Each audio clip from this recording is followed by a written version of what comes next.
Hello, my name is Michael Ramos, and I have been in the real estate world for, my entire life. My family and I have done it all and seen more from real estate sales, construction, and property inspections. And in all this time, what fascinates me the most about this industry are the people and how they changed their dreams into realty success. This program is brought to you by City Home Inspectors, your one-stop shop for all your home inspection needs. Good morning, and thank you so much for tuning into this week's episode of From Dreams to Realty Success. Today we have Mike Gutierrez, aka Mike the Realtor. How's it going, Mike? What's up, guys? What's up, Mike? Thanks for having me. Mike has been a Chicago realtor since 2008, and it doesn't seem like he's going to be stopping anytime soon. Here's what Baxi had to say about Mike. She said, Mike the Realtor, Michael Gutierrez, the multi-talented real estate agent, actor, comedian, director. He is ambitious, fun, super energetic, and a great dresser. I could only imagine how much fun it is to be his client. And yeah, I mean, I could attest to that because I know what it's like to be your friend. So I could imagine. I'm pretty sure you guys are having a great time when you're out there. I mean, it's a people business, isn't it? Right? And so as people, not everyone is alike, right? And so it's adapting to your client and stuff. Let me apologize first to your audience. I have some work being done downstairs, so you may hear some sawing and some drilling. So and that's what we do when we're real estate. We're always fixing something in our houses, right? It's because we know too many people. Right, and then you're seeing the latest, and it's like, wow, this is beautiful. Let's go back in time. We're in 2008. What is the light bulb? What is the spark in your head that makes you decide, hey, you know what? I'm gonna go for that license. Well, multitude of things, but I think the main thing was 2008, and I had prior to where I was a manager for Bally Total Fitness, and working for Bally's for quite some time. Once Bally's got bought out, a lot of the managers left, and I was one of them. And I ended up selling cars because my brother was a car salesman, and so I needed money right away. I needed to, continue. I had to pay bills. I got to live, right? And so I started selling cars, and I was just like, man, this was brutal, right? But I stayed selling cars for a couple of years, and then in 2008, when the market crashed, right, when people were just like, no one was purchasing cars, no one was buying houses.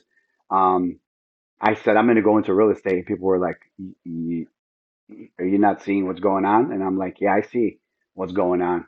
You don't see what's going on, right? And so I jumped in when many were jumping out. And so yeah, it hasn't been easy, of course, but it's been a ride. It's been a ride, but it's fun. What is it that you love most about real estate? What keeps you in real estate? The people, right? Because of course, context is everything, right? And again, not everyone is alike, right? Not everyone is alike. We are unique and distinct in many ways. And so for me, it's always been relationships. It's coming back to help someone else purchase a house, and then you see them, in their home, and then you hear the enthusiasm when they refer you to their family and friends, and it's like this is great, right? Because it's your character, it's your approach on life in general. And I think that's for me. It's like the people. It just makes it fun. Right? And I think the one good thing about real estate is that it's never the same. It's never consistent. Every single client, every single property, every single day is a different day. So that's what kept me keeping on going with when it came to all my real estate jobs. Every day was a new challenge, so it never got stale. So it always feels like every day is something new. Yeah, especially you guys. I mean, you guys are seeing the bones. You're seeing the internal part of the home. You guys are dissecting it for us, and I think for you, it's like I'm sure you see a lot of things that are unique in your business. So. Oh yeah, yeah, yeah. I've seen, what even with unique, even with unique unique clients. There's some clients out there that you had no idea. Like we've had some people that that owned one of. Like we did a house for someone that we know, and they own one of those the Gibson restaurants, and it's like, whoa, what's up with the free meal, man? So you never know who you're gonna run into with this job and everything, and then yeah, it can open a lot of doors. When it comes to your clients and them wanting to buy and sell, what do you feel is the biggest struggle that they are having when it comes to either or? Inventory. I think a lot of us are being challenged with the lack of inventory in the business, right? Like, and that's like anything, right? If there's no more of those special Jordans, right? And the second that one pair come out, they're willing to pay top dollar, and that's what happens right now, right? It's what's been happening, and that's what we call a seller's market, right? And uh, yeah, I mean, it's across the board, right? Not just here. I'm of course, I'm your mom moved to Florida and back and forth from Florida, whatever, and so it's the same with me, right? I'm doing business in Florida as a Florida realtor too, and so it's it's even worse down there, right? Like people are paying 40, $50,000 over market value, waiving appraisal and inspections, And inspections, amazing. right? So that's crazy. As you started, so did you just start your license out there in Florida as well, or is this something you've been doing? No, no, I've been selling real estate in Florida for a couple of years now as well. So how long have you been a multi-agent for both states? About 5 years now. Oh, nice. Wow. About five, yeah, about 4 or 5 years now. Yeah, Do you feel like there's been like a major increase in migration to Florida? yeah, yeah. People are, and that's what I mean. Like when people are paying 40, 50,000, over asking, and then there, no appraisal, no inspection, of course. Yeah, yeah, for sure. But it's not just people from Illinois moving there; it's people from New York, right? It's the East Coast, the Upper East Coast that people are migrating to Florida, Orlando, and the surrounding area. So yeah, it's a hot market down there right now. So, would you recommend a client to move down to Florida if they had the opportunity or the means right now, or would you tell them to stay put? Context is everything for me, right? That's going to be my answer. We have to establish that first. I think each person is going to know when it's that time if they're going to retire. Look, I have an officer right now that I'm about to help. He's going to retire from the CPD. Mm-hmm. We're going to sell his home, and we're going to start shopping in Florida. And it's my job to make sure that I try to give him as much information as possible because he's about to move to a brand new city in Florida, and so I want to be able to direct my client as best as possible out there, and I don't spend as much time as I would like to out there, especially in January and February. Right? Yeah. So yeah, I bet like that's when people are really calling you around this time after we get a blizzard. Hey man, hey Mike, I want to move to Florida. I want to move today. I want to move right now. Right? Just open a lease. It's fine. We'll do it that way. That's hilarious. Yeah, you'd be surprised how many of those calls I do get. I bet. No, I understand. Yeah. So, going back to what you said about appraisals and inspections, if you had, if you let's say you're shopping with a client and that seller is saying that they want to waive that they're only going to sell to someone that's willing to waive those inspections and those other precautionary buying objects, what would you kind of warn your client or tell them about that? What would you say? I couldn't sell cars for a long time, Mike. My answer is going to be, are you crazy? Right? Like at the end of the day, I have to look out for my client, right? Like I just have to. And it's not the right thing to say right now because this is going to go public, right? It should be the right thing to say because your own conscience bears witness to that. Right. Yeah. Mm-hmm. And so for me it's like I want to be able to have a clean conscience, be able to sleep at night and knowing that I helped the family, not screw them over, right? So that's a yeah, I can't associate with that. And so I think for me it's no, you're not going to pay. there's a lot of variables in each person's real estate search, right? So I'm going to understand their context and their vision prior to us going out to look at stuff, right? If I'm just some cualquier persona, I was going to be like, hey, whatever you have, let's just go. You got a pre-approval, let's just go find your property. I love that mentality and stuff, but at the end of the day, let's slow down and focus on the client, and then that way you work smarter and put so many miles. No, yeah, I mean that's always something too. I actually just recently had a friend that they basically they bought a house and the seller said, "Oh yeah, we got inspected a year ago," and they were like, "Oh okay." Then they went with that inspection. Um, then after when it went through, they got the report. It was a 4-point inspection, so it was only the electrical, the heating and cooling, the roof and structure only, and it was a year ago, and so a lot of all those systems were not the same. So I was like, hey, you should have called city home inspectors, but I've seen that. I really have, and at the end of the day, it's I just have to look out for the best of my client. Yeah, so I'm gonna. That's a no for me, dog. yeah, good, good. That's awesome. So from there, I would say, what would you say to a buyer or a seller client that's saying, "Hey, I'm kind of waiting," or a buyer that's saying, "I'm waiting for the market to go down before I go and start buying." What would you say to someone that said that to you? I usually grab him by the ear the way I was raised. Just that's why this one's a little messed up, right? Because I was never listened. I think that's a great question. You know, there's people right now that say I have to buy something right now, and you know what? Again, right? There's that C word for me. There's that context, right? He has to, and his situation, he has no choice.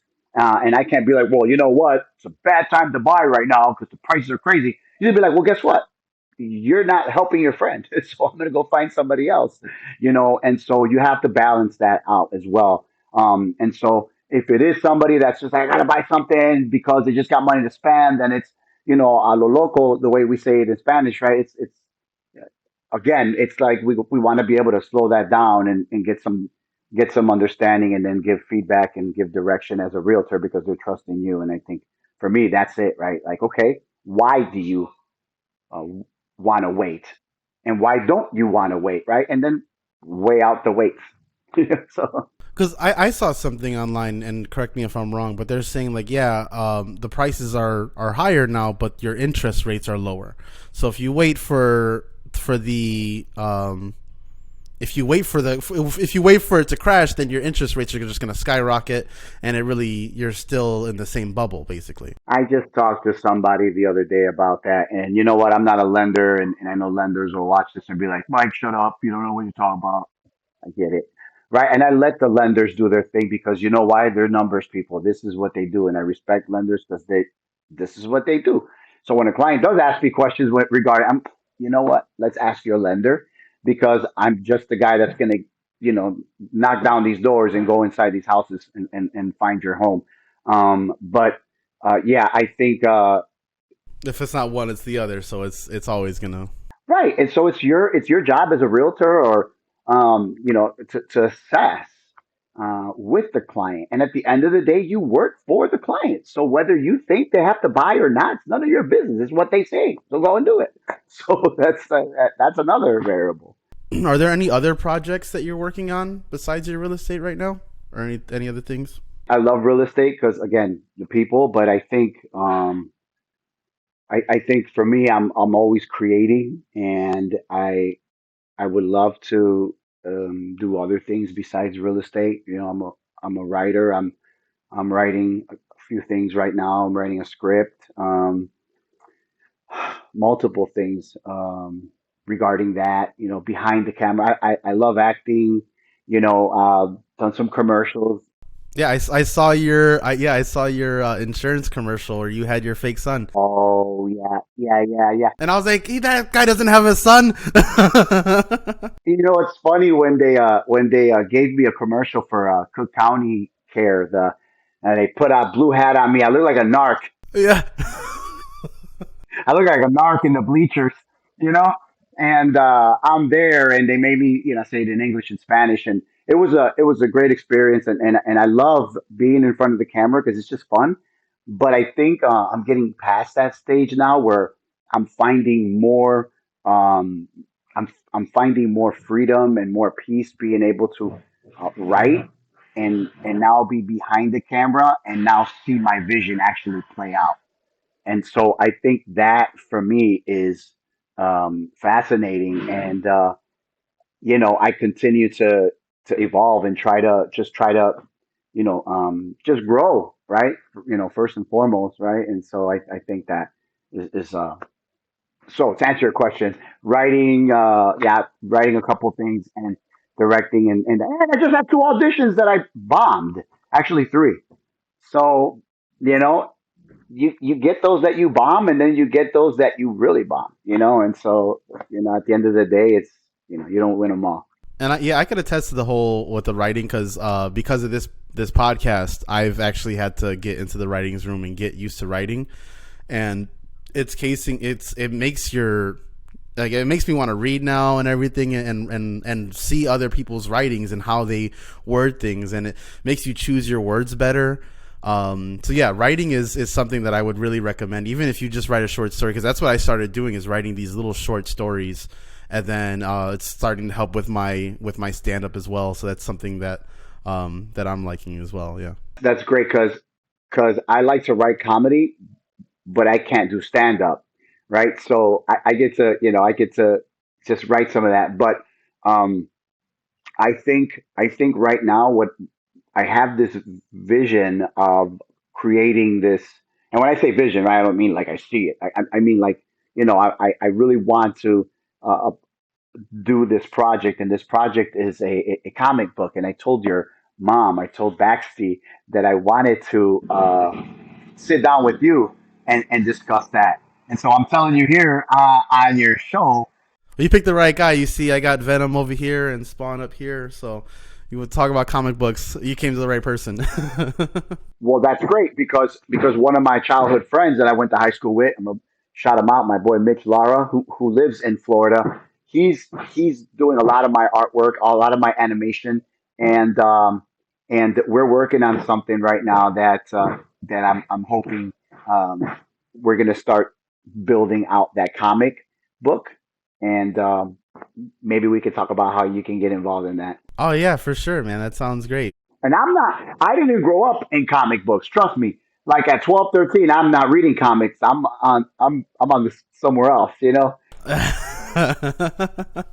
I wasn't reading comics, but I think as you get older and as a creator, like you said, you read more, right? You want to learn more, right? Like a good teacher has got to be a good learner first, right? And I think that's uh, the same thing when it goes to crafts. Right. Yeah, that's awesome. So, like with acting and with everything that with directing, is there any way that real estate has helped you? Like, what like the stuff that you learned from real estate, or the connections that you've made with real estate, has that helped further your career at all? Absolutely.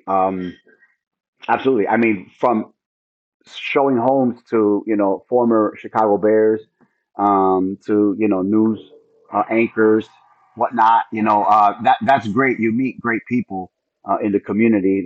That's always I think that's always the thing for me. But when it came to acting and directing and writing, I think that's what happens, right? You're as a creator, not every realtor goes out there and says, "All right, I'm going to go out there and see if I could actually shoot something." Right? They go out there, they got to show some houses, and then they go about their business.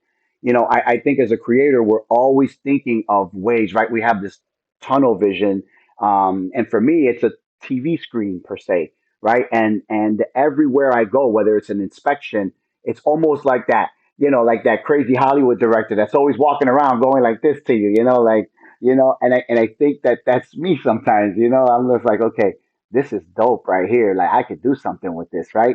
And so I think for me, some people will be like, this guy's crazy, but that's creators are a little crazy. You know what I'm saying? Yeah, it's that those creative thoughts just are always creative. Yeah, and if that means you have a director's mind. You see everything like, man, how can this be pictured or changed or whatever. Right, and that's why I created the in the neighborhood with Mike the Realtor. Now I slacked on an episode because again, I get bored and I want to continue growing. So if I shoot 2, 3 episodes of something, for me it's like, okay, done and done. Vamonos to the next thing that allows me to be challenged and then grow from that, right? And I think that's a creator's mind where it's often looking for that push to be creative, and then when they get it, it's like, oh, I'm stuck, writer's block. But we love that. But we love that because it keeps us going, right? So you're witnessing some of that now, I think. Oh yeah, yeah, especially yeah, because I'm trying to get into that too, because everyone knows, all of this has started from Baxi. My mother, for those of you that don't know, Baxi Rodriguez is my mother, and she's the main head of City Home Inspectors. Get it right. She's the queen bee. Get it right, y'all. Yeah, and then she's the main owner of City Home Inspectors, and she's inspired all of this for me to create this. All of us, I think. Yeah, yeah. I think a lot of your guests are definitely have been either moved, motivated, encouraged, something that they caught from Baxter. And I feel like, when can we have lunch?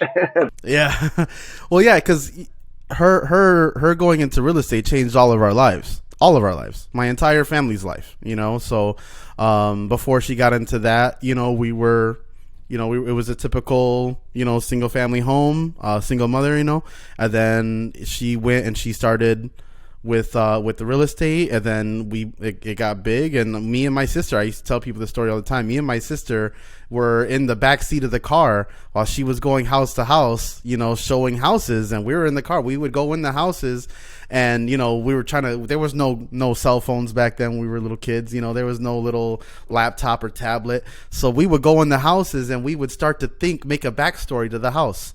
Like, oh, like try to see who lived here, looking at their pictures and looking at the walls, like these old 60s houses are like smelling the carpet like, oh, they're smokers, or, so yeah. And then, yeah, I think that's what came with the writing and everything like that, keeping, because it kept us creative because we were always guessing. And like, yeah, so we grew up looking at these houses. That's pretty dope. Because you walk in, like I just walked into a house like that the other day, and it was like, and they were like, "Oh, it stinks," and I'm like, "Oh, this is nostalgia. You're right. This is amazing." And they're like, "You crazy?" That's why they say, Mike is crazy because I walk into those houses that have carpets and orange, yellow, and neon green, and I smell the smoke, and I'm like, It's a time capsule. "Bro, I see the wallpaper," and I'm like, "If the walls could speak, I would write some crazy stories that you guys would run to the music. I mean, to the movie box to see." You know what I mean? For sure. Yeah. Yeah, like there's some of these houses, especially when we were inspecting, you go into these old houses, and like I said, it's like a time capsule. So it's like there's just this old architectural thoughts and how they did things, 30 years ago. It looks completely different. Now we're all open concepts, there's no walls in any of our houses anymore, Don't forget the stuff you find in there, like a 1950s soda pop machine. You know what I mean? Like a Coca Cola, like Pepsi. You're like, bro, this is crazy. Like, yeah, you want to buy some of the pinball machines, like, yeah, All yeah. right, yeah. And then especially with our demo Oh, background, like we've broken down houses, like full gut rehabs we did out in Berwyn. Those houses are, beautiful. Yeah, yeah, yeah. and they're old. They're all brick old historic properties. So we're taking everything out. We found old newspapers from World War II and stuff. I found like a giant Superman versus Muhammad Ali comic book. Yeah, I found that in one of ours. So yeah, it's amazing the things that you find in these homes, because you don't know, and the history of them. And when you really sit there and think about it, like, man, like how many generations were in that house? You know what I mean? And what stories can the walls tell? I think we're the only ones that think that. People right now are watching are like, yeah, these guys are, yeah. That's why I like what when you watch the A&E the storage wars, right? The locker storage. Uh, how some of them they open up and it's like, whoa, the stuff that they find is it's pretty dope. Yeah, yeah. So, yeah, the your number. If you had to go back to 2008 and talk to young Mike, little Mike, Mike the realtor, what would you kind of tell him to do or try to tell him to get on? Man, that's a great question, man. There's so many eras of Mike that I wish I could go back and interrupt, right? Again, like you're a creator, so you break your life down in episodes and seasons, right? And so season one, I didn't really know much, right? And season two, it's like, whoa, I wish I could change this and this in season two, and then I should have stopped talking to that person. forget about it, right? So I think, I think the one main thing would be to seek God. That's for me, man, because I didn't know who God was until a grown man, and I think as a young buck, I made a lot of mistakes, errors, and whatever, and I'm grateful to be alive today. And so I think that would be the biggest thing, right? Is wisdom begins. Yeah, wisdom begins with the fear of the Lord. That's something that's always in my heart. And for me, I'm still the same dude. Like I'm still the same Mike. I'm just a little bit more harnessed and more. Now I'm able to kind of have some clarity in the things I want to do and whatnot. And so, still ambitious as before. I would tell him as well, like, don't let nothing stop you. Don't let the things of this world, clash with what you want to do. And I think that's why mental health for me, and I have to plug that, right, because I think for me that's why mental health is such a big thing, um, that I continue to learn about. I don't know a lot about it, but I'm so eager to learn more and more about it because not only am I writing a script, with some of that in there, but it's reality, it's truth, and it affected me and it affected a lot of young men, especially black and brown, right? And so I think, for me, that's why, when we think about kids and community and whatnot, I run to that kind of thing because. Um, I wish I could tell the younger kid, keep playing baseball because man, I was dope at 13. Woo! I was the next Manny Machado, and so, life as you get older, you know, other things become more interesting, right? And so I would tell that younger kid to stay. And then if you fall in the next season of your life, get back up and write that story for that character. And guess what? The that character, which is you, you're gonna fall again, right? And so you write that way out again, and you push for what you want, right? And so, and I don't mean the tangible things in life, rich, money, fame. I think that that's all secondary for me. It's really inner happiness. It's finding who you really are and what really makes you happy. And if, like you said, it doesn't matter how many times you fall. All that matters is that you get up.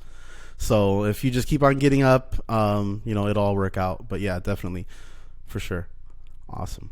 Well, yeah, Mike, thank you so much for coming in, man. I really do appreciate it. Hey guys, if anyone, right, is looking to purchase, sell a home, and you guys want to talk, and you guys want to talk about Florida, look me up, Mike the Realtor Chicago on Instagram, Mike the Realtor Chicago on Facebook, and Mike the Realtor G on Twitter. And yeah, I think I got some others. I don't even know. I can't keep up with you guys anymore with social media, right? If you are looking for a realtor and if you want a realtor that's going to have fun with you, you definitely want to see Mike the Realtor. Thanks, guys. Mike, I appreciate your time, man. Peace out. Yep. All right, guys. Thanks a lot, Mike. I appreciate you, brother. Have a good one.